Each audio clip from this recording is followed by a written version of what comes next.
Today, on the spooky Halloween special, we're gonna do a retro review of a couple of my favorite scary movies, Exorcist III and Death Becomes Her. You almost forgot.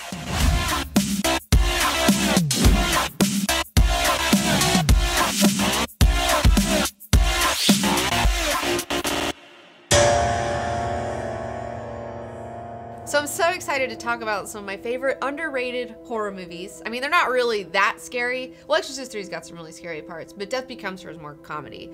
But yeah, these two movies are just so much fun. I love them so. Girl. Help! Where are you? Help! Help! I'm stuck in the wall. Oh fuck! I was decorating for Halloween and I got stuck. I think you're in. I'm over here. Oh. Here, yeah, that's where I'm at. Oh. Sure. It's just like in Stranger Things, or Poltergeist, or that Twilight Zone episode from 1962 with. I'll have to find the Crisco to get you out of there. I don't know how we're gonna get you out of there. There's spiders in here. I know. That's real scary. You gotta get me out so I can do the Halloween special. I really want to be in this episode. All right, Robot, you're just gonna have to stay in there until like Halloween's over, cause Mama's got some partying to do. I want to party. You can party with those spiders. Some people will go to any length to stay young forever. Is that someone? It's Madeline Ashton. Oh, she was a big star in the 60s. Are about to go too far.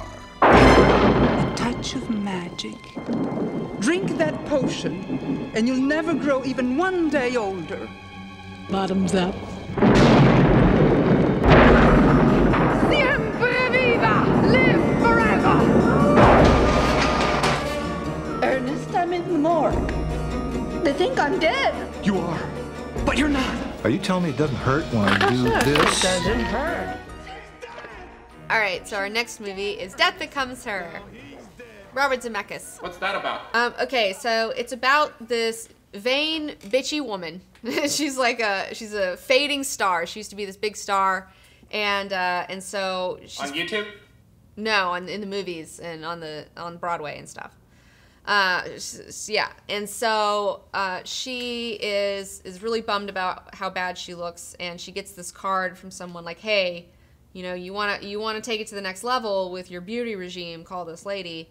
One night she calls this lady, and this lady gives her essentially the fountain of eternal youth. You know, she's given this potion that makes her young again, but you know, things go wrong really quickly with everything. It's very much an EC comic book. Like, this is like, obviously Robert Zemeckis grew up reading horror comic books from like the 50s, and he loved them.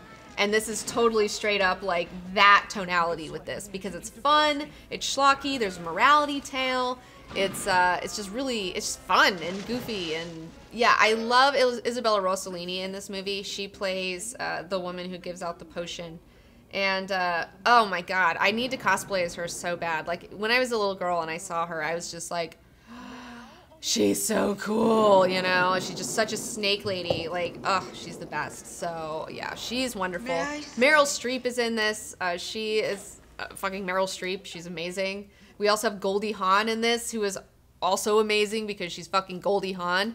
And this is my favorite Bruce Willis performance. Like, for real. Like, my favorite Bruce Willis performance. Why is that? What makes it so good? Because he's not playing Bruce Willis. He's not cool or sexy or funny or saving the world. He is this pathetic loser character who starts off as this like well-to-do surgeon who's like turned into an alcoholic who like is a mortuary guy now. He makes like the stars look like really good when they're dead, like in their caskets, and that's what he's doing now. And like, he is in the middle of this feud between these two women, between Meryl Streep and Goldie Hawn, who were friends in high school, and Meryl Streep stole, you know, Bruce Willis away from Goldie Hawn. So, yeah, it's just two women fighting over a guy, and they're not really fighting over the guy. They don't even care about the guy. They just like hurting each other. So, poor Bruce Willis is just caught in the middle, you know? What's the best scene in the movie? Well, there's a lot of really great scenes in this. I love when they go to the emergency room. And you've shattered two vertebrae, because I can't really be certain without an x-ray, but the bone protrusion through the skin, that's not a good sign. And your body temperature's below 80, and your heart's stopped beating. What the hell does that mean? Exactly what... I think I'm gonna get a second opinion. Doctor! Okay, so she passes out because they're figuring out that she's dead. Like, she doesn't have a heartbeat and stuff. And she's like, what's going on? And so Bruce Willis runs to find the doctor. The doctor's, like, having a heart attack because, like, it freaked him out. And then he, like, goes in the ER and you see this tennis player with all these bloody knees. And then there's these, like, nuns that are just floating by the morgue that make no sense. They're just amazing. Like, they're just such great props. And then he goes down in the morgue, and the morgue is, like, this really great, like, Hollywood morgue. It's amazing. And he gets her out of there, and he's like, it's a miracle! And there's this lightning flash. It's so good. It's so much fun. One of the best scenes, too, is when Goldie Hawn, after she gets killed, she gets a hole blown in her stomach, and then she gets out of the pool, and there's this big hole in her stomach. And, like, at the time, like, I saw this movie when it came out, and I was a kid, and I was like, thought these were, like, the best special effects I'd ever seen in my life. You know, I was like, these are the best special effects I've ever seen. Like, how do they do this? How do they have this big hole in her stomach? I thought, I was so excited. And in fact, my friend Al Gillis at ADI was responsible for these. I've become friends with the guy who made the effects for this, and he won the Academy Award for the effects in Death Becomes Her. So what did you learn in the end of Death Becomes Her? Well, it's, you know, it's such a great morality tale. You know, it's just talking about vanity and frenemies and being a cunt and what you get for being a cunt. And being trapped in hell with some other woman, and you guys have to be hanging out all the time, that you hate each other and painting each other's asses, is really funny. So yeah, my whole thing is don't go looking for immortality. It's a big one. Immortality is bad for anyone. It's not good for you. Huh. That's the overall message, is immortality is bad for you. Okay. And don't be a bitch. Got it. Lesson learned. Yeah. I love movies with bitchy lady characters. They're just so much fun. Who do like you the woman think that I you married, are? and more like You're a broad. Nothing, Yes, you are Ernest. broad. You are That's what I nothing. called you. You're a tragic, You're pathetic. boozy, Look at the way. flaccid clown. Watch That's it, Madeline. it. Flaccid. That's what you say, Madeline. Flaccid. Watch what you say, Madeline. I don't have to take this anymore.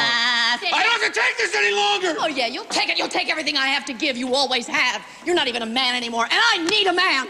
A real man, not some drunken, broken-down, flaccid undertaker who is just as dead below the waist as his clients are. Hey, I might have more fun with one of your clients. At least I'd know I'd be getting something stiff in there. And Death Becomes Her, I just found out, Shout Factory, the same people who made Exorcist III, also put Death Becomes Her on Blu-ray. Oh my god, I have to go out and get it. I'm so pumped. What's our other movie on today's special? Would a god who is good invent something like death? Plainly speaking, it's a lousy idea. It's not popular thought. It's not a winner. There you go, blaming God. 3 decapitations. 3 victims. With this finger severed, the correct one. And the sign of the Gemini here. Only Richmond Homicide knew that, no one else. All right, so Exorcist III. This is one of my favorite underrated horror movies. Shout Factory just released it on Blu-ray. I'm so excited. The people over there are just doing God's work. Like, I love the stuff that they keep putting out. How's the quality? It's beautiful. It's a 2K restored scan of the theatrical cut, and then we also have the director's... What does that mean? 2K. What does that mean? Well, they went back and they went through the film and they recaptured all of it, and then they put it on the thing, and it's much higher quality than it was How before. much higher quality is it? The exact pixel ratio, please. This is really Exorcist II, because this movie is based upon the book Legion by William Peter Blatty, the same guy. This is the actual sequel to The Exorcist, okay? So this movie, like, there's no Exorcist II stuff. It acts like it didn't even happen. In fact, he wanted to name the movie Legion because it's the name of the book. He didn't want to call it Exorcist III, but then the studio made him do that because they were like, you can't sell it if you don't have Exorcist in the title. And people are not going to know what it is. What's the plot? Okay, so Exorcist III. You just blew out your candle. Whoops. I can't see it, but I can tell. Oh, goodness. Okay. Cold oh, the plot. in here. Okay, the plot. All right, the plot. This movie picks up like 15 years or something after the events of The Exorcist, okay? And so what happens is that, okay, let me just pitch this to you because you're not going to watch this movie. So I'm just going to pitch this to you to get you to watch while it. I'm in the wall. You know what? You're not going to watch any movies if you keep it up, all right? You're going to have no TV time. Just be quiet for a minute. So Exorcist III. I never saw The Exorcist 1. Okay, well then that's fine. You don't need to know that, but it just makes it more enjoyable if you do know that. Should I watch Exorcist 1? Yes, everyone should watch Exorcist 1. In fact, if you haven't seen Exorcist 1, yes, watch Exorcist 1 before you watch Exorcist 3. Well, maybe you should have said that. Well, I just did. What's the plot of Exorcist 1? Oh, fuck. Okay, so Exorcist 1, you have this kid, the McNeil kid. She's fucking around with a Ouija board. She contacts Mr. Howdy, who ends up being this demon Pazuzu, who ends up possessing her. Wait. Pazuzu? Pazuzu, yeah. Wait, say that again? Pazuzu. Pazuzu. I don't think he would think that it's cute how much you're laughing at his name, and I would be careful if I were you, Robot. Well, then I'll just stay on the wall. Okay, yeah. Pazuzu. Yeah, he's hanging out, and he possesses this child, and the mom's trying to figure out what's wrong with her, and then, you know, they finally have to have this really dramatic exorcism, and it's really cool, so it's big, yeah. Is there slime? Yeah, well, there's, like, vomit. There's, like, green pea soup vomit. That was actually made from pea soup. Why do you think The Exorcist is such a big deal? Well, have you seen it? It's great. No. Well, that's why I'm asking. Why is The Exorcist such a big deal? Well, it's just a really well-made horror film that's actually really scary. And the subject matter was treated very realistically by the people who were making it. And it was great. It was just really well made. It's just like Rosemary's Baby. Did you get scared? Yeah, you get scared when you watch it. I mean, I don't, but I'm not. I mean, it takes a lot. Do you think I'm old enough to watch it yet? You might be there, yeah. I think, yeah, you could handle it now. Not. The only thing I'm scared of is spiders. You got a long night ahead of you. Okay, so Exorcist 3. We have Kinderman, who is in Exorcist. There's these murders going on, these like really sacrilegious, crazy murders going on where people are being like crucified on boards and like having like nails in their eyes and stuff like that, and their heads cut off, and like people get a priest gets his head cut off in a confessional, like while people are confessing. Oh no! Like there's like all this crazy stuff, like all these really terrible things are happening. And the thing is Kinderman's like, wait a minute, these murders are a lot like the Gemini Killer. Like this is the Gemini Killer, but everyone's like, but the Gemini Killer died. It's not the Gemini Killer. It can't be the Gemini Killer, you know? So he's like, but I'm telling you, like, it's the same MO, you know? So anyways, we have to figure out how it is the Gemini Killer. And can I spoil it? Yes. I think I should just spoil it. I mean, you guys aren't going to watch this. It doesn't matter. It's been out since 1990. You had your chance. Spoilers. Spoil the movie. The ghost of spoilers. So, okay. So what happens is Kinderman, he's in this hospital. Some of these murders like are taking place. They have like, you have to have a lot of medical knowledge, right? They're in this hospital. Another murder takes place. So like the murder is in the hospital. He goes to this disturbed ward, right? And then he finds this patient in there, and then he's like, holy shit, that guy looks just like Damien Karras. Like, that's Damien Karras. Like, I know that man. And it turns out that the demons that Karras had thrown out of Reagan, well, they were really angry at the fact that they were exorcised, right? And they're so angry, in fact, that they pull this stunt where when Damien Karras falls down the stairs, he's technically dead. But, like, while he's kind of technically dead and his soul's trying to get out, the demons slip in the soul of the Gemini Killer, all right? And then they're like, you've got to continue your work, but through this body, because they want to make like a mockery, you know, of this whole thing and like bum everybody out who's involved in the exorcism, right? And so it's been like 15 years. He had to regenerate his fucking brain. He had to regenerate his brain because he was like, didn't have oxygen for a while. And so, yeah, he like actually, and how he got out was he climbed out of his coffin and scared some guy, and the other guy got in the coffin, and then he wandered off, got put in a hospital. And then now, after he's been regenerating brain for 15 years, he's got enough brain power to where he can throw his spirit out of his body into patients, like elderly patients who like aren't there, like catatonics and stuff like that. Like he throws himself into catatonics bodies, possesses those bodies, and then goes around killing people, continuing on the Gemini killer work he was doing when he was alive through these elderly people that he's killing other people with. What? Yeah. Huh? Yeah, and all the people that die, they all have something to do with the Reagan, like the exorcism of Reagan, you know? Like everybody... Ronald Reagan? No. Reagan McNeil from The Exorcist. Oh. Yeah. The thing is about this movie, it's completely unique. It is not only written by William Peter Blatty, it is also directed by him. He directed this film, and it was his second film. He also directed The Ninth Configuration, which I haven't seen, but it's on my queue. I'm going to watch that at some point. There's just nothing like it, you know? There's nothing like it. It's a flawed film. It's not a perfect film, okay? But there's just so many really great moments in it, and George C. Scott plays Kinderman, and he's, like, the best. Like, he's so good. And there's a lot of really weird, dark humor in this. Like, a lot of really weird, dark humor. The best scene? Well, there's one scene in particular that everybody points to. I don't want to spoil this for you. What is it?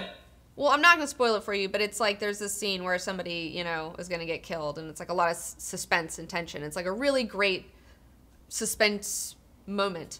Also, though, my favorite scene is when Kinderman... It's a lot of suspense with me, too. Am I going to get out of the wall? Am I not going to get out of the wall? I know. Who knows? Will the spiders get me? Will they implant their eggs in your circuit boards? Oh, no! Don't tell me that! Help! Help! Shh, pipe down. She won't let me out of the wall. Let me finish. Let me just finish this and I'll get you, okay? Okay. So my favorite scene in this is when Kinderman is having a lucid dream, and he's in this astral state where it's between where a soul goes before it moves on to the next phase, like after you're dead. And there he talks to one of his friends, and it's just like this, like Fabio's in the scene, and it's just like all these extras, and it's like this huge hospital, and there's these like angels, and like, it's so good. Like that scene is so just visually impactful. I really like it a lot. What was the difference in the book and the movie? Okay, well, the book and the movie, they're a lot different, because the book really isn't a supernatural crime thriller scary novel. It's not that. What it is really a question about the problem of evil and of like all these like theosophical problems. What is the problem of evil? Well, Kinderman, throughout the book, Kinderman is having this crisis, right? Because you have like the problem of evil, right? On Earth, you have these terrible acts, and you think to yourself, if we had this loving God, why would he allow these horrible things to happen? Yeah, why? And Kinderman, as a police officer, is like, sees like these horrible things. Like he sees the worst of mankind, you know? In fact, these Gemini killings are some of the worst things that he's ever seen, and they personally touch him. And so he's like, what is this? What is this all about? And at the end, Kinderman kind of gives his explanation of what he thinks is what happened, is that, you know, there's like this being, and then it becomes aware, and then it rips itself to shreds, and that's what the universe is, and that we're really like Lucifer, the bearers of light, and that we're an angel trying to put ourselves back together again, and that's what evolution is. Wait, that doesn't make any sense at all. Well, you got to have a lot of prep work before. I mean, that's all. We got to do a whole mysticism thing, because here's the deal. All right, I read this book when I was in college, and I didn't get it. And I read it, and I knew, I was like, I'm not smart enough to understand this. Like, it's philosophically, like, it's way over my head. Way over my head. So I just recently reread it this year. It's been a while. I've done a lot more research into these sort of occult subjects, and I get it. I get it now. And I'm like, I love it. I love this book. Like, I'm so glad that I read it again, because now I was totally ready for it, and it was so worth my time, and this book just really knocked my socks off. Like, I really feel like, as much as I love the movie, like, the book is way better, and I love them both, like, for different reasons. So I highly recommend reading The Exorcist and Legion. It's got a lot of spiritual thoughts in there, you know. So this new version has the original ending that no one has seen in 30 years. Yes. And you've seen it. Yes. Well, what's the verdict? Okay, so the original ending, I totally see why the studio made him change it. Like, I totally get it. Why? What was it? Kinderman just, like, goes in after his daughter's threatened. He goes back in and he sees the patient, Tommy Sunshine, Damian Karras, and then he just, like, shoots him. and it's like really abrupt, and it's like, oh my god, he just shot him, like, and there's no monologues, there's no, like, it's just like, and then the he's movie's dead. over? Yeah. That's it? Yeah. Well, what was the ending that they went with? Well, the ending that's in the theatrical version of Exorcist III is they forced him to put an exorcism in the movie, which there is no exorcism in the book. So like, and I don't think there needs to be, but the studio was like, you can't call it Exorcist III and not have an exorcism in it. So you have this character, Father Morning, who's just shoehorned in. He shows up at the end, and then he does this, you know, on Damien, he's doing the exorcism, and then all these snakes come out, and there's fire, and then all the thing goes away, and like, people are like crucified, and I mean, it's got a lot of really cool imagery, but it just kind of doesn't fit with the rest of the film. But I do like the theatrical ending better. Although honestly, I just want to like remake Legion because it's so good. Like as much as I love that William Peter Blatty wanted to direct his own vision, and I understand that, I really wish that somebody else had directed it because because he's a book writer and not good enough. Well, no, I mean it's just say it. We all can read it on your face. I think he's not good enough. He is good enough, and I do love what he did. I do love what he did, and it's so unique. But this story is so good, and I feel like it could be told in a much creepier way that would make more sense. If there was a better filmmaker. I mean, I would just want to readapt it. I just want to readapt it. Just the whole thing. All right. So you're in favor of rebooting Exorcist III? Yeah. Is what you're saying? Yeah.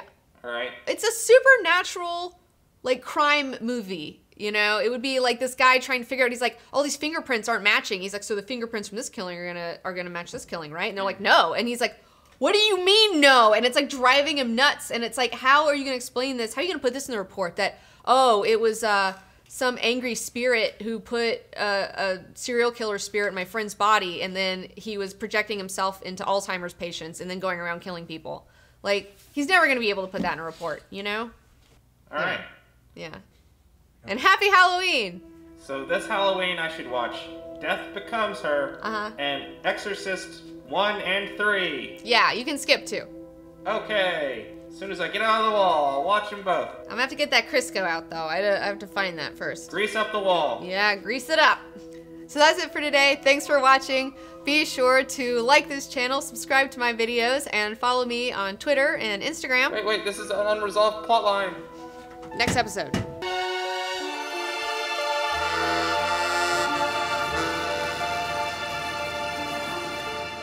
So, what am I here for today? What is this? Well, today on our second annual Spooky Halloween special, I've decided that I would like to take this time to tell you about one of the most underrated films of all time, in my opinion. Okay. Just for kicks the other day, I was on Rotten Tomatoes, and I looked it up, and there is a 0% on there, I found out. A 0. In fact, all the reviews were bad.